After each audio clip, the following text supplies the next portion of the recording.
প্রিয় দর্শক, আসসালামু আলাইকুম। স্বাগত জানাচ্ছি সাংবাদিক বাউল মিয়ার পক্ষ থেকে। আমি এই মুহূর্তে অবস্থান করছি দিলদার উপজেলার দেউল ইউনিয়নের ঝুনকাই ব্রাহ্মণখোলা মোহাম্মদ শহীদুল ইসলামের বাড়িতে। এই জায়গায় আজকে একটি রাত্রে চুরির ঘটনা ঘটেছে। তো ভাই, আসলে ঘটনা কী ঘটেছিল বা কীভাবে বুঝলেন যে আপনি কখন বুঝছেন যে আপনার বাড়িতে চুরি হয়েছে? আমি রাত্রে 7টার দিকে আর কি বাড়িতে আসার পর ঠিক আছে, তারপরে আমি ঘুমিয়ে পড়ি। তো টিউবওয়েলের থেকে পানি খাইয়ে আমি পরে ঘুমিয়ে পড়ি। ঘুমিয়ে পড়ার পর তো তারপরে আর বাহিরে বেশি বের হই নাই। তো সকালবেলায় আমার মা আমার ডাক দিয়ে চিৎকার করে বলে যে বাড়িতে চুরি হয়েছে। আমি দেখি যে ঘটনা সত্যি, টিন কাইটে ঠিক আছে কি পরে সব কিছু নিয়ে গেছে, সব কিছু খুইলে স্বর্ণ টাকা এগুলা সব কিছু নিয়ে কী গেছে। কী ক্ষতি হয়েছে, কী কী নেওয়া হয়েছে বাড়ি থেকে? ক্ষতি হয়েছে বলতে প্রায় টাকা নিছে প্রায় এই 3 লাখ টাকার মতো। আর হচ্ছে গিয়ে স্বর্ণ নিছে আপনার 4 লাখ টাকার মতো। 4 লাখ টাকার মতো।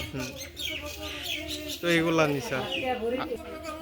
আপনারা একদম সকালে বুঝতে পারছেন, তার সারা রাতের মধ্যে কোনো কিছু বুঝেন না? সারা রাত্রে আর কোনো কিছু বুঝি নাই, কোনো কিছু বুঝি নাই। তা মা ডাক দিয়ে বলে, চিৎকার করে বলে যে বাড়িতে চুরি হয়েছে। পরে আমি তখনই উঠে সকালবেলায় তখন উঠে দেখি যে আমাদের বাড়িতে টিন কাইটে মানে চুরি করে নিয়ে গেছে এগুলা। প্রিয় দর্শক, শুনতে পাচ্ছেন ঝুনকাই গ্রামে কিন্তু দিন দিন কিন্তু চুরির হানাটা বাইরে বেড়ে গেছে। তো আমরা প্রশাসনের দৃষ্টি আকর্ষণ করছি। আমি মোহাম্মদ মিজান, এই প্রতিবেশী ঝুনকাই ব্রাহ্মণখোলায় আমার বাড়ি। ঠিক আছে, ইদানিং আসলেও ঝুনকাই ব্রাহ্মণখোলা গ্রামে চুরির প্রকোপটা অনেক বেড়ে গেছে।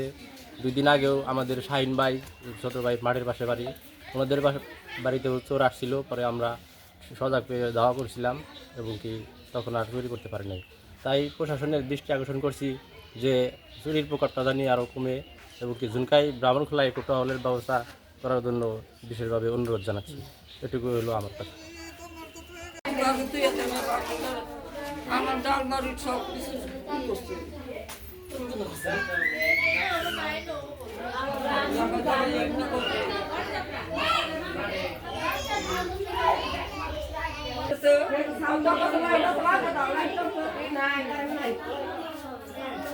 লাইট লাগবো না, লাইট লাগবো না।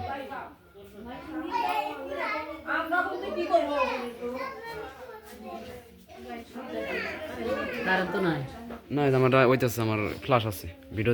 কি বলে ভাই, আজকে পানি খাইছি বুঝছে? কি বলে পানি খাইছি, পানি খাই আয়া ঘুমাইছি। তোর দিকে আয়া করে ভিডিও নিয়ে